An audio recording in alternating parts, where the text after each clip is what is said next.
भारतीय अधिनायक रोहित शर्मा पाकिस्तान विपक्ष टी20 विश्वकप मैच चूड़ांत एकादश को नहीं एक बड़ बयान देइछंती।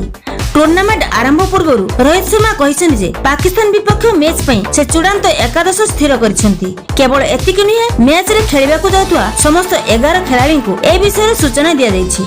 शनिवार आयोजित आईसीसी सांबादिक सम्मेलन रे रोहित शर्मा एही बयान देइछंती। एही समय रोहित शर्मा आहुरी मध्ये कहिसेन जे से पेसर मोहम्मद शमी को ए पर्यंत देखि नाहंती। एही बयान को नहीं अलग अलग अर्थ बाहर करा जाउछि। टीम इंडिया रो अधिनायक आगो कहिसेंती जे मु शेष मुहूर्त रे निष्पत्ति नेबाकू विश्वास करे नहीं। आमे हमर समस्त खिलाड़ी को दल चयन विषय आगुआ जणाइबाकू चाहूछु, जहा द्वारा सेमाने शीघ्र प्रस्तुत होई परिबे। मो पाखरे पाकिस्तान मैच मोर चूड़ांत एकादश रहिछि। सही खिलाड़ी मानकू पूर्वर सूचना दिया जाइछि। मु शेष मुहूर्तर कथा को विश्वास करे नहीं। मु चाहे सेमाने भल भाबरे प्रस्तुत हुअन्तु। रोहित शर्मा आउरी मध्ये कहिसेंती जे सामी को विषय निष्पत्ति ब्रिस्बेन रे अभ्यास पर निया जिवो। भारतीय अधिनायक कहिसेंती जे मु एपर्यंत सामी को देखि नहीं, किंतु तांको विषय भल कथा सुनिछि। रविवार ब्रिस्बेन रे अभ्यास समय मु तांको मूल्यांकन करिबी।